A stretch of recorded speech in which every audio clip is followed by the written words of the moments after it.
Mari kita berdoa. Bapa yang di dalam surga, kami bersyukur Kau memberi kesempatan kepada kami untuk mendengar firman-Mu serta penjelasannya. Kami mohon pimpinan-Mu, baik yang menyampaikan maupun yang mendengar, bahkan yang akan mendengar dari kami. Tuhan berkati dan biarlah kami menjadi berkat bagi orang lain juga. Terima kasih. Kami siap mendengarkan firman-Mu dan mohon Roh-Mu yang kudus membuka pikiran kami supaya kami mengerti dan bisa melakukan. Dalam nama Tuhan Yesus. Amin. Bapak Ibu Saudara sekalian yang dikasihi Tuhan, khotbah saya pada saat ini adalah Tuhan menentang ketamakan. Ini diambil dari Injil Lukas pasal 12 ayat 13 sampai 21. Demikian firman Tuhan, saya bacakan. Seorang dari orang banyak itu berkata kepada Yesus, "Guru, katakanlah kepada saudaraku supaya ia berbagi warisan dengan aku." Tetapi Yesus berkata kepadanya, "Saudara, siapakah yang telah mengangkat aku menjadi hakim atau pengantara atas kamu?" Katanya lagi kepada mereka, "Berjaga-jagalah dan waspadalah terhadap segala ketamakan. Sebab walaupun seorang berlimpah-limpah hartanya, hidupnya tidaklah tergantung daripada kekayaan itu." Kemudian ia mengatakan kepada mereka suatu perumpamaan, katanya, "Ada seorang kaya, tanahnya berlimpah-limpah hasilnya. Ia bertanya kepada dalam hatinya, apakah yang harus aku perbuat? Sebab aku tidak mempunyai tempat di mana aku dapat menyimpan hasil tanahku." Lalu katanya, "Inilah yang aku perbuat. Aku akan merumbat lumbung-lumbungku dan aku akan mendirikan lebih besar, dan aku akan menyimpan di dalamnya segala gandum dan barang-barangku. Sesudah itu aku akan berkata kepada jiwaku, jiwaku, ada padamu banyak barang tertimbun untuk bertahun-tahun lamanya. Beristirahatlah, makanlah, minumlah, dan bersenang-senanglah."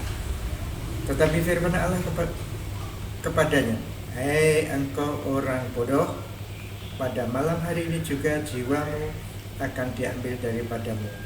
Dan apa yang telah kau sediakan, untuk siapakah itu nanti? Demikianlah jadinya dengan orang yang mengumpulkan harta bagi dirinya sendiri, jikalau tidak kaya di hadapan Allah." Bapak Ibu Saudara sekalian yang dikasihi Yesus, dalam pasal ini Tuhan Yesus sedang mengajar kepada ribuan orang. Dia mengingatkan kepada pada orang banyak itu, khususnya murid-muridnya, mengingatkan supaya hati-hati terhadap kemunafikan orang Farisi, ya. Kemunafikan orang Farisi.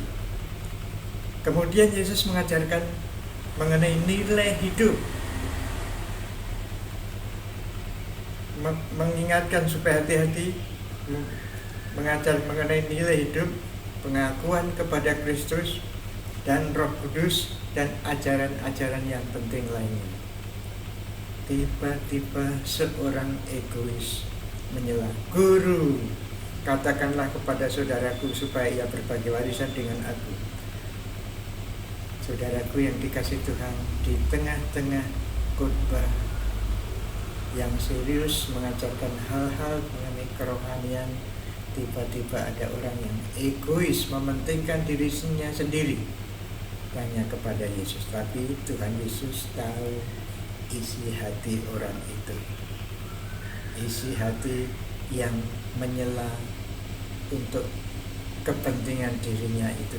Oleh karena itu ia tidak memenuhi permintaannya, tapi malah mengingatkan, "Berjaga-jagalah dan waspadalah terhadap segala ketamakan. Sebab walaupun seorang berlimpah-limpah hartanya, hidupnya tidaklah tergantung daripada kekayaan itu." Ini berarti Tuhan menentang ketamakan. Tamak yaitu menginginkan lebih dan terus lebih lagi bagi dirinya sendiri. Itu yang disebut tamak. Untuk menghindari ketamaan itu Tuhan menyampaikan perumpamaan tadi, yaitu perumpamaan orang kaya yang bodoh. Dari perumpamaan itu kita diingatkan oleh Tuhan supaya kita sadar bahwa segala yang ada pada kita adalah dari dan milik Tuhan. Segala sesuatu yang ada pada kita adalah dari dan milik Tuhan. Semuanya dari Tuhan. Perhatikan ini. Ada seorang kaya, tanahnya berlimpah-limpah. Jelas sekali tanahnya berlimpah-limpah.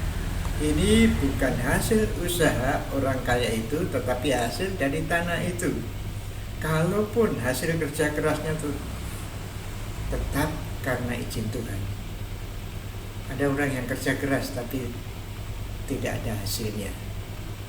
Ada orang pintar tapi kepintarannya juga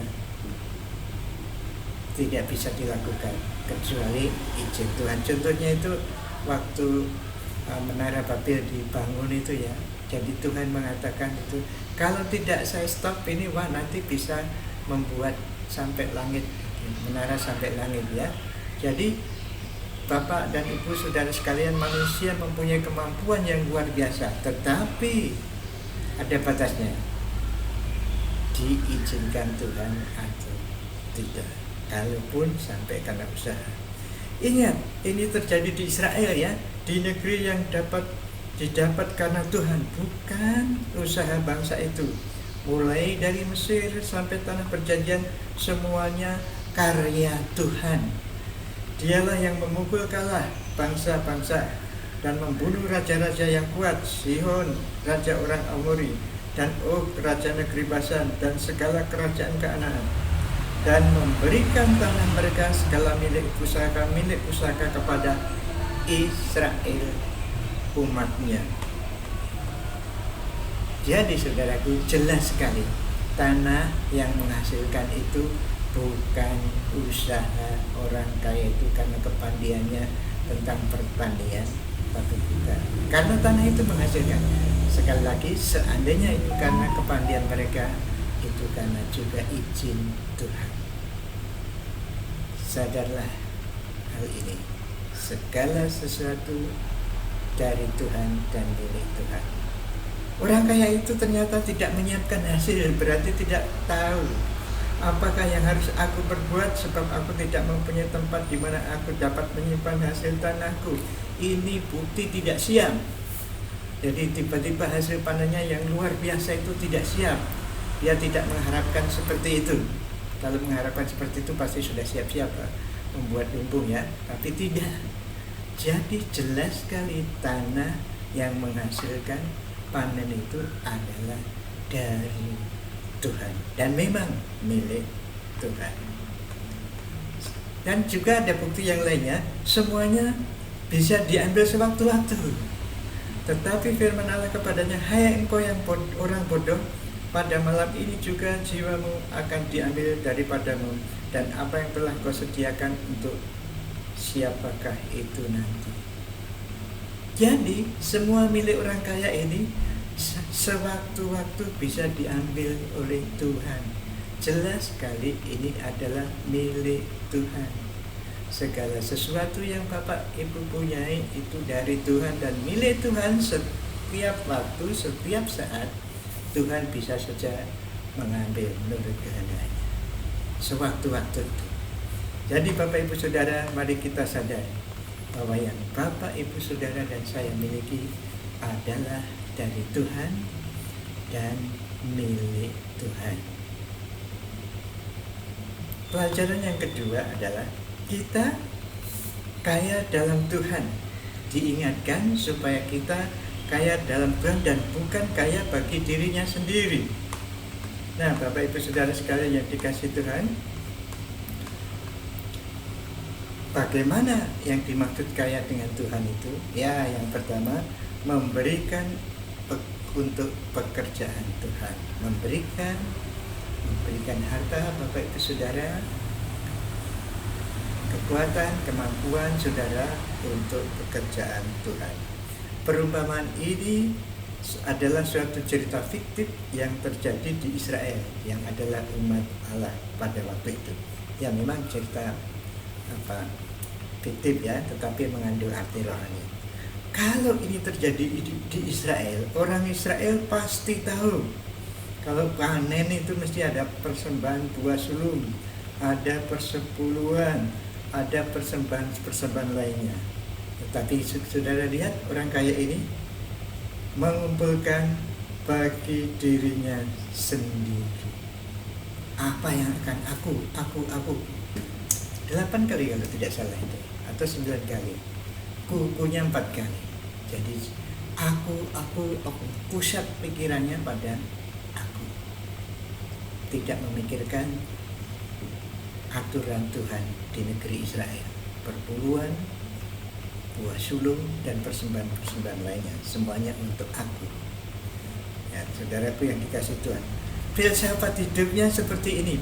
Jiwaku ada padamu banyak barang tertimbun untuk bertahun-tahun lamanya. Beristirahatlah, makanlah, minumlah, dan bersenang-senanglah. Hanya itu. Hidupnya hanya makan, minum, bersenang-senang, istirahat, makan, minum, bersenang-senang, istirahat, makan, minum. Itu hidup bagi dirinya sendiri, bukan kaya di hadapan Tuhan.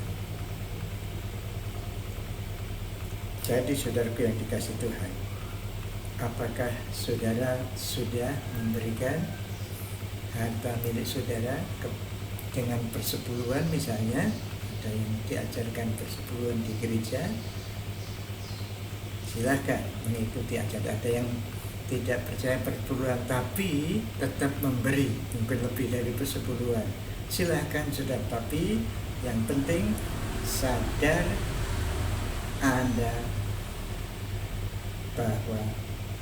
sadarlah Anda bahwa segala sesuatu yang kau miliki gunakanlah untuk pekerjaan Tuhan. Jangan untuk diri sendiri. Kayalah dalam Tuhan, dalam arti berilah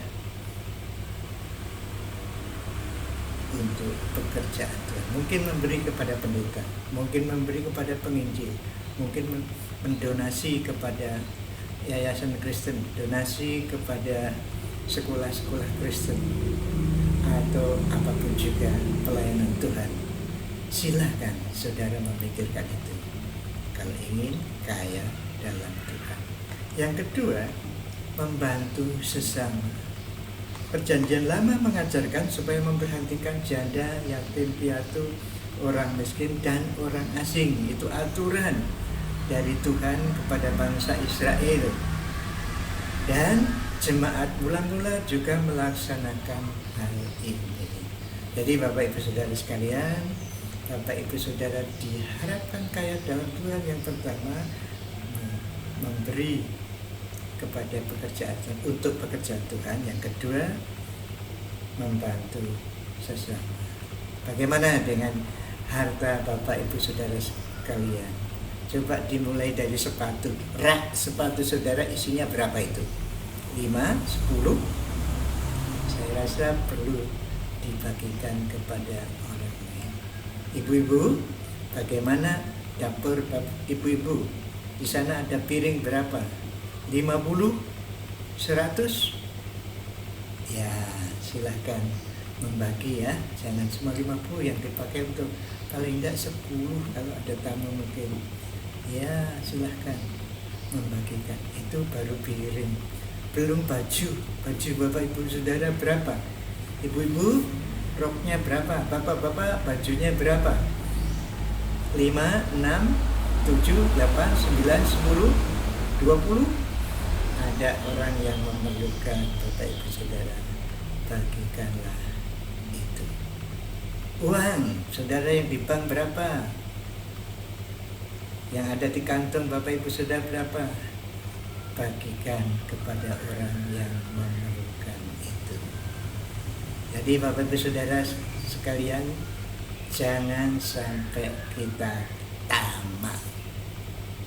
Supaya kita tidak tamak, yaitu kita sadar bahwa segala sesuatu adalah dari Tuhan dan milik Tuhan. Yang kedua, kita perlu menolong pekerjaan Tuhan, perlu kaya dalam Tuhan dengan cara menyokong pekerjaan Tuhan dan menolong sesama. Itu menghindari tamak. Mari kita bersyukur. Ya Roh Kudus, tolonglah kami untuk melakukan apa yang kami dengar pada saat ini, supaya kami kaya dalam Tuhan, tidak hidup mementingkan diri kami sendiri seperti orang kaya yang bodoh itu. Berilah kami kebijakan untuk menggunakan harta milik kami untuk pekerjaan Tuhan, untuk membantu sesama. Beri hati yang murah hati, sehingga kami bisa melakukan hal ini dan nama-Mu dimuliakan melalui kami. Terima kasih dalam nama Tuhan Yesus. Amin. Selamat hari Minggu, selamat berkarya Bapak Ibu Saudara sekalian. Tuhan Yesus memberkati Bapak Ibu Saudara dan saya. Amin.